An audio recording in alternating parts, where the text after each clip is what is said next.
जय हिंद दोस्तों। मैं हूं अल्पेश जैन। आप सभी का स्वागत है हमारे YouTube चैनल पर। आज हम बात करने वाले हैं इम्प्रॉपर इंटीग्रल की। लास्ट वीडियो में हम लोगों ने डेफिनेट इंटीग्रेशन पढ़ा था। आज हम लोग इम्प्रॉपर इंटीग्रेशन पढ़ने वाले हैं। देखो, इम्प्रॉपर इंटीग्रल और डेफिनेट इंटीग्रल में क्या अंतर है। आप जो डेफिनेट इंटीग्रल पढ़ते थे उसमें जो लिमिट होती थी वो फाइनाइट वैल्यू होती थी। मीन्स 1 to 2, 0 to 3, 0 to 4, अब 0 to n होती थी, 1 to n होती थी, या 1 n to n, n1 to n2, मतलब कुछ भी वैल्यू होती जो फाइनाइट वैल्यू होती थी।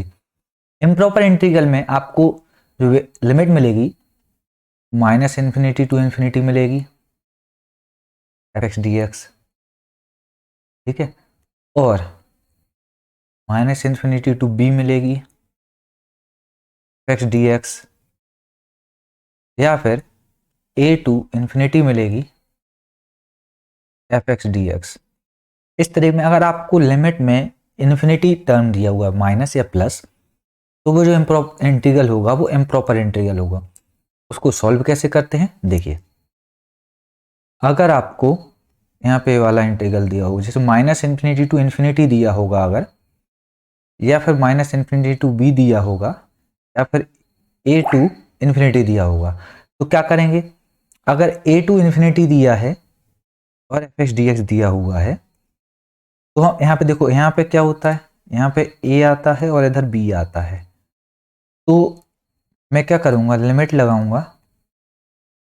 देखो इन्फिनिटी कौन सा है, b वाला है, तो b टेंस टू इन्फिनिटी लगाऊंगा, लिमिट a to b करूंगा और f(x) dx हो जाएगा इधर। अब इसको देखो, इसको आप ये वाला बन गया आपका फाइनाइट डिफरेंशिएशन, डेफिनेट वाला बन गया, डेफिनेट इंटीग्रेशन बन गया। अब इसको सॉल्व करो। उसके बाद जहां b है, b की जगह आप लिमिट जैसे सॉल्व करते थे वैसे आप सॉल्व कर लो। सिंपल करेंगे तो आपको और क्लियर हो जाएगा। ऐसे ही अगर आपको यहाँ पे -∞ to b दिया है, तो यहाँ पे क्या आना था, a आना था। तो मैं क्या लिखूंगा इधर, limit a tends to -∞ a to b f(x) dx, ठीक है। और ये वाला जो अगर -∞ to ∞ दिया है, इसके साथ एक और टर्म होना चाहिए। एक और टर्म होगा कि f(x) is discontinuous at x is equal to a। अगर ऐसा कोई टर्म दिया है आपको, तो इसको मैं कैसे लिखूंगा, इसको लिखूंगा limit b tends to infinity, limit b to a f(x) dx plus limit c tends to infinity a to c f(x) dx। अब इसको ऐसे लिखना पड़ेगा, तब आपका आएगा। यहाँ पे क्या है, ए जो है, ए पे डिसकंटिन्यूअस है, इसलिए मैंने ए यहाँ पे दोनों में लिखा। देखो आपको मैंने एक प्रॉपर्टी बताई थी, तो यहाँ पे बी कैंसिल होगा, तो डायरेक्ट आपका मतलब बी टू सी लिमिट बन सकती है। ठीक है, चलिए ठीक है, क्वेश्चन करके देखते हैं तो आपको क्लियर होगा कि हाँ क्वेश्चन आपको कैसे सॉल्व करना है। क्वेश्चन लिखता हूं मैं। क्वेश्चन है आपका लिमिट 1 to ∞ 1/x² dx।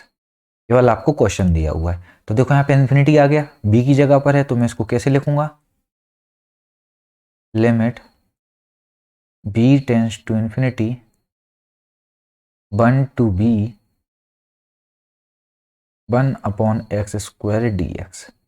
ठीक है, अब देखो 1/x² का इंटीग्रेशन क्या होगा, -1/x। यहाँ पे 1 to b limit b tends to infinity, तो यहाँ पे फिर से limit b tends to infinity, यहाँ पे देखो -1/b और माइनस माइनस +1, ये हो गया आपका।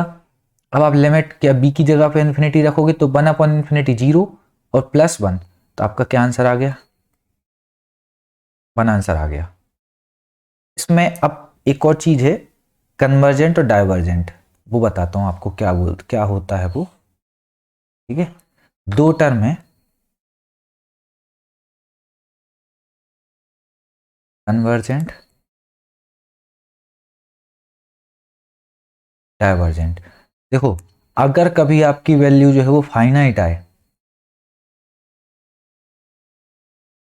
फाइनाइट मतलब इन्फिनिटी ना आए, कुछ भी आ सकता है, 0 होगा, 1 होगा, 2 होगा, कुछ भी हो सकती है, तो उसको बोलेंगे कि यहाँ पे जो फंक्शन है कन्वर्जेंट है। और अगर इनफाइनाइट वैल्यू है तो उसको बोलेंगे डाइवर्जेंट। ये वाला क्वेश्चन पूछा जाता है कि यहाँ पे जो इंटीग्रेशन दिया हुआ है कन्वर्जेंट है या डाइवर्जेंट है, तो उसको आपको याद रखना है। ठीक है, चल एक और क्वेश्चन देखते हैं तो आपको और ज़्यादा थोड़ा आइडिया लगेगा।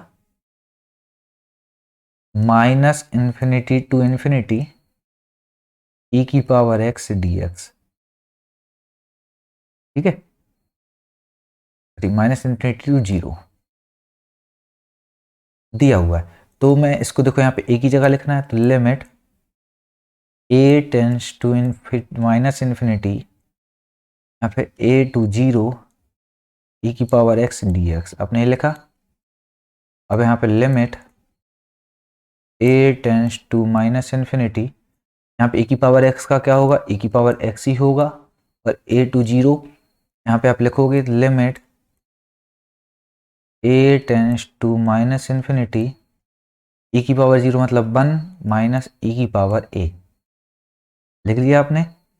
अब इन्फिनिटी रख दोगे आप, तो 1 माइनस ई की पावर माइनस इन्फिनिटी अपॉन में आएगा, ई की पावर इन्फिनिटी होगा, 1 अपॉन इन्फिनिटी 0 होगा, तो यहाँ पे जो आंसर आएगा वो आएगा 1। तो ये फंक्शन कौन सा है,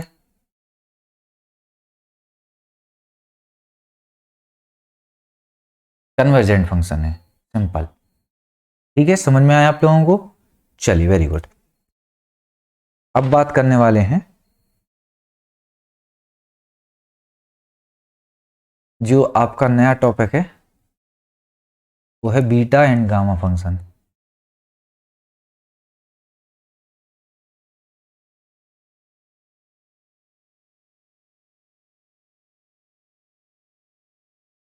ठीक है, बीटा एंड गामा फंक्शन क्या होता है वो बताता हूं आपको। ये वाला आप जितने भी स्टार मार्क कर सको उतने स्टार मार्क कर लेना, क्योंकि वाला क्वेश्चन बहुत पूछा जाता है एग्जाम में, एग्जाम पॉइंट ऑफ व्यू से बहुत इंपॉर्टेंट टॉपिक है।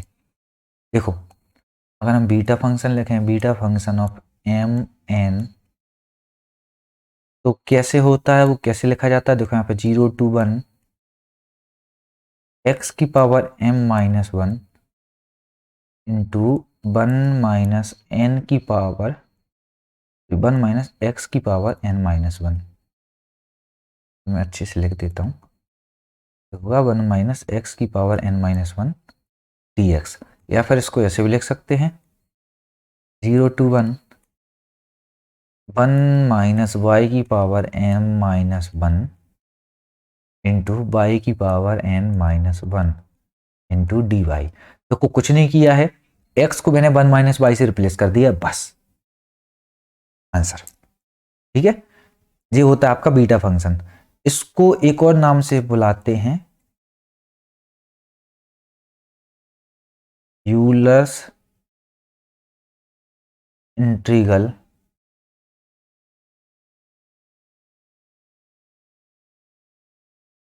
Of first kind. ठीक है, इसको बोलते हैं अपन Euler's integral of first kind.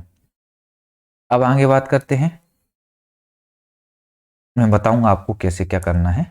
दूसरा, गामा फंक्शन की बात करता है, तो गामा को ऐसे डिनोट करते हैं, gamma n is equal to, आपका जो फंक्शन होगा वो 0 टू इन्फिनिटी होगा, ई की पावर माइनस एक्स, एक्स की power n minus 1 D x, और यहाँ पे जो n होगा वो ग्रेटर देन 0 होगा। ठीक है, इसको बोलते हैं यूलर्स इंटीग्रल ऑफ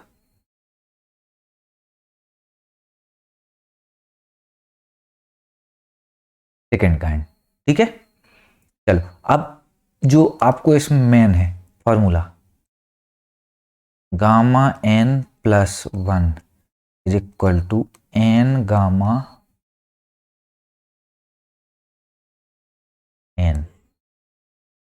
मतलब क्या हुआ, आपको ये फॉर्मूला भी याद रखना है बस, लेकिन इसमें कुछ जो डायरेक्ट यूज होते हैं वो क्या होता है, देखो गामा 1 होता है, 1 होता है आपका, गामा 2 इज इक्वल टू 1 होगा, गामा 3 क्या होगा, देखो मुझे यहाँ पे देखो n+1 की जगह 3 रखा, मतलब n की जगह मैंने 2 रखा है, n की जगह 2 रखा है तो आपका 2 गामा 2 होगा, यहाँ पे 2 पहले से, और गामा 2 की वैल्यू क्या थी, 1 थी, तो यहाँ पे क्या है 2 फैक्टोरियल नहीं है क्या।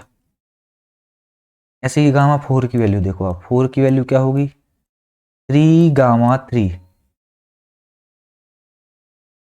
होगा, 3 गामा 3, यहाँ पे 3 की वैल्यू क्या है, 3 इंटू 2 इंटू 1, तो 3 पहले से है, 2 इंटू 1 आ गया, तो ये क्या है 3 फैक्टोरियल है कि नहीं है।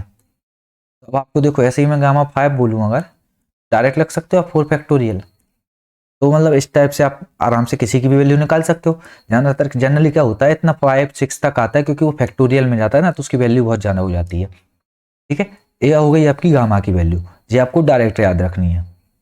अब बात करते हैं अगर फ्रैक्शन में दिया हो तो गामा 1/2 जो होता है वो होता है √π। अब √π को मैं लिख सकता हूँ, बाहर लिखूंगा तो 1.772 इस टाइप से कुछ आता है। ठीक है, ऐसी गामा 3/2 लिखूंगा अगर, तो क्या होगा 1+1/2, या फिर यहाँ पे n+1 की जगह 3/2 रखा है तो n की जगह 1/2 आएगा, तो 1/2 गामा 1/2, तो 1/2 गामा 1/2 क्या होगा √π/2, तो इसका जो आंसर आएगा वो 0.87 कुछ आएगा।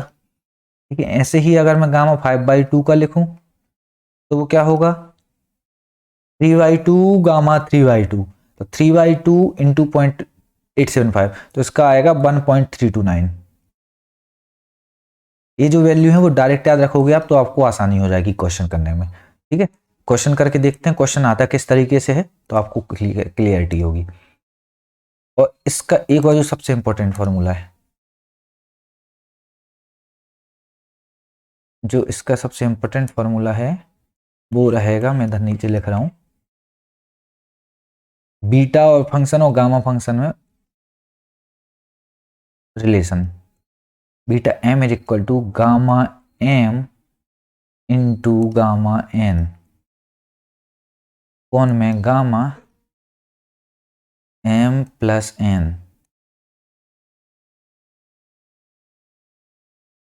ये वाला फॉर्मूला है जो आपको सबसे ज़्यादा यूज होने वाला है। देखो क्वेश्चन कैसे करते हैं तो वो बताता हूँ आपको।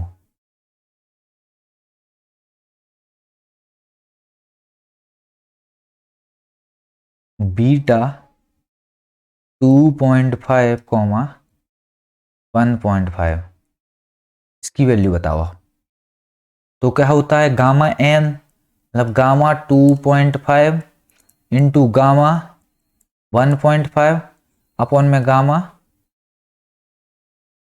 2.5 प्लस 1.5 मतलब गामा 4। तो देखो 2.5 को क्या लिखूंगा मैं 5/2, और 1.5 को लिखूंगा 3/2, और 4 को क्या लिखूंगा 3 फैक्टोरियल। तो 5/2 गामा 5/2 की वैल्यू अभी बताई थी आपको 1.329, तो 1.329 इंटू गामा 1.5 मतलब 3/2 की वैल्यू अभी बताई थी आपको 0.87,